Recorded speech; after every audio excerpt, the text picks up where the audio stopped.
Hi, welcome. Simon here. In this video, I'll be replacing broken screen on a MacBook Air. So if your laptop has same situation like mine, this video is going to try to save you some money. I'll be replacing the screen from start to finish, and I'll show it to you on how to do that. Also, if you're interested to find a way you can buy the replacement screen, I'll link it down in the description below.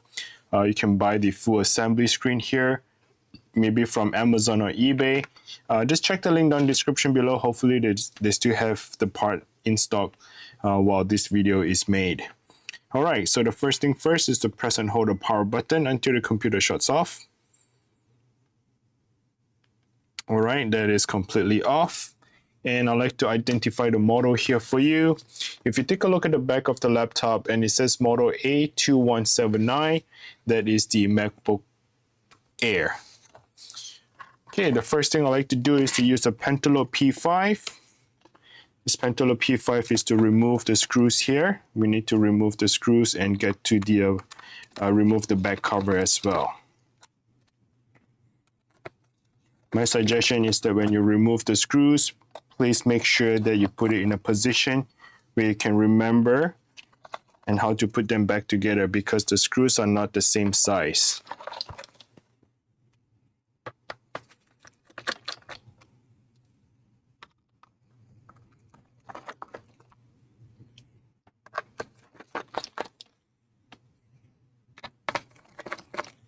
Okay, once all the screws are removed, go ahead and remove the back cover. I'm just going to use my fingernail, tuck it in, and pry it open. You're going to hear the two little clicking sound because the clicking sound comes from the middle part here. When you pry it open, you can hear that little click sound to that. All right, next step is to go ahead and disconnect the battery. You're going to peel that little plastic, expose the connector, and slide the connector to the left.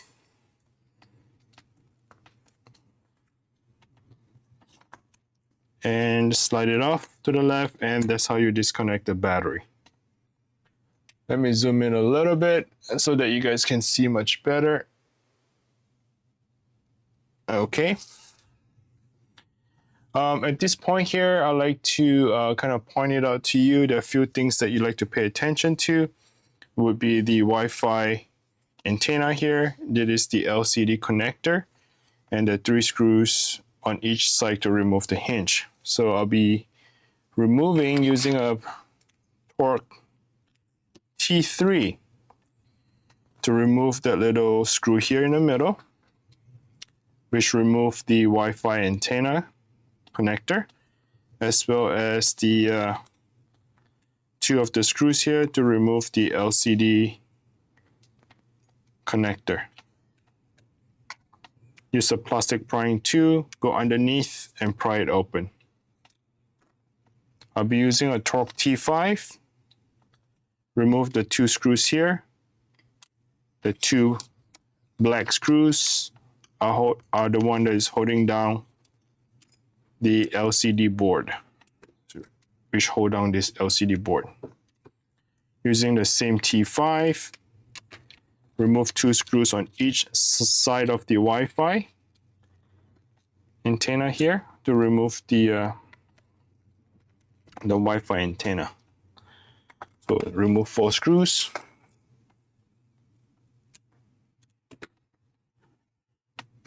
Disconnect the Wi-Fi cable.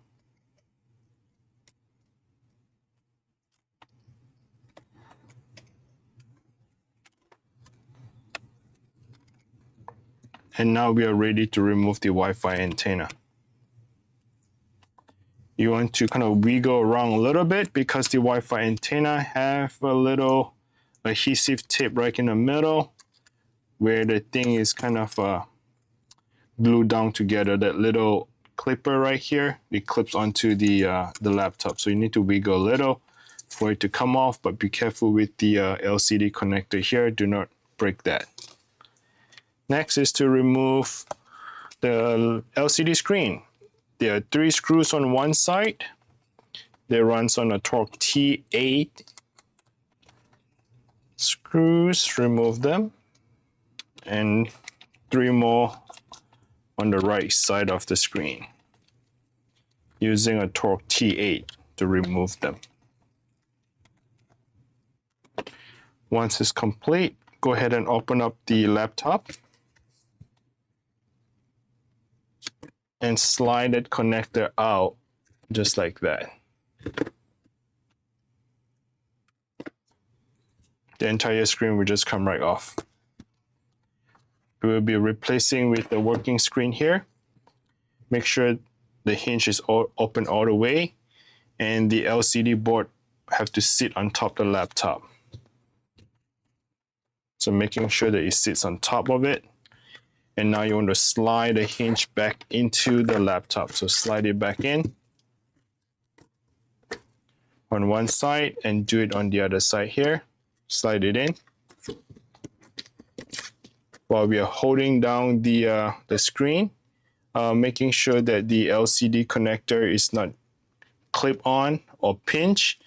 Make sure it's loose and sitting on top of it.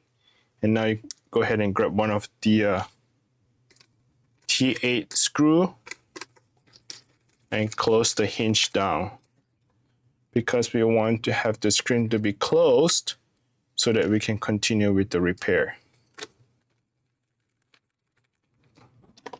Okay, now we can close the screen. Finish up the remaining screw.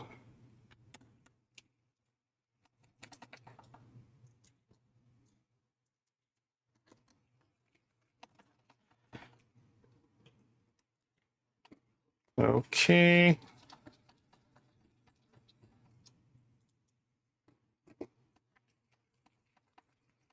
Okay, once that is in, get the Wi-Fi antenna. Make sure that the LCD board goes in between the gap, like such. And the LCD cable, the connector would have to be sitting on top of it, okay? Meaning it's exposed. Getting it ready, I'm gonna press it down. And I'm gonna press it down in the middle, where we try to wiggle the thing to come off. So you're gonna press it back down, okay? While we're holding that thing, align the LCD board here just a second. I'm holding everything down all at once. Putting the far screw here on the far right, using a torque T5 and get it in.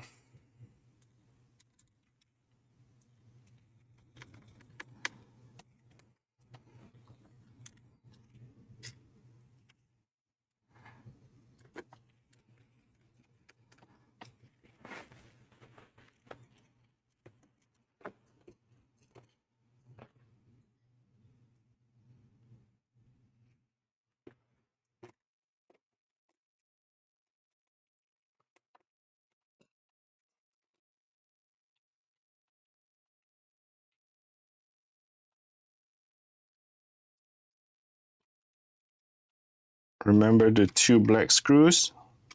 That two screws going to go back in, holding down the LCD board. So put it back in, one on each side of it, using a torque T5. Okay, once it's in, let's go ahead and close it back down. The connector here, just close it down. And they're kind of like Lego, just position them nicely, and that would be very easy to just push it back in and close it down. Next is to be using a torque T3.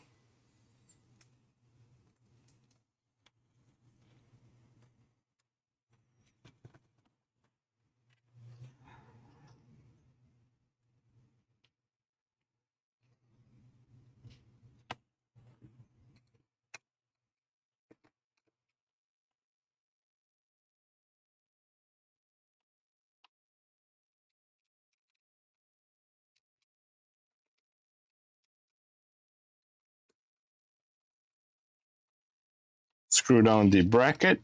Now the next is to go ahead and reconnect the Wi-Fi connector. I just want to pay attention to the connector. There are kind of two round circles. The two round circles that connects on top of each other. A smaller one on the motherboard and the connector on the top goes on top of it. Just be very careful, do not force it in. If you force it in and break the connector circle, you'll be having a bad day because the motherboard connector Wi-Fi is hard to replace. So you do not want to bend that round circle. Okay, once it's in, all you have to do is reconnect the battery, slide it back in.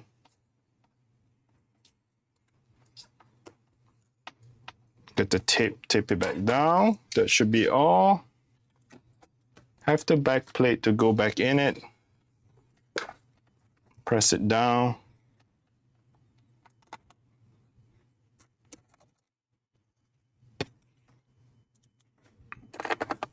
Get all the screws back in. And make sure you bring your adapter with you because we disconnected the battery that kind of drained the motherboard, which you need to have the charger to power back up. You only need to do that once. Once it's done, the computer is back to its normal self, that you'll run on a battery and turn back on easily. So you just need to do that one time, that's all. Okay, almost done with all the screws. I will try to turn on the screen and show you guys the replacement. And this is from start to finish. And if you want to do it yourself, please check the link down description below. I'll link it down to either Amazon or eBay. We can find a replacement screen and the tools for this repair. So let's go ahead and turn it back on and press the power button. We'll find out. I can see the Apple logo comes on. And I'm going to try to cover up the user profile. They might have a name or the background pictures. I do not want to expose it here on the video. Okay, let's see if I see them. Okay, so I can just cover up the name, but you can see that the screen is normal. Obviously, this is perfect. A default drum icon, and the full screen is back on. So hopefully this video is helpful, and if you do find the video is helpful, please smash the like button for me. I really appreciate you for doing that. At the same time, if you want to share your gratitude, please click on YouTube Super Thanks, which allow you to show your appreciation, support my work, support my videos, support my channel. Thanks for doing that. All the best. Bye now.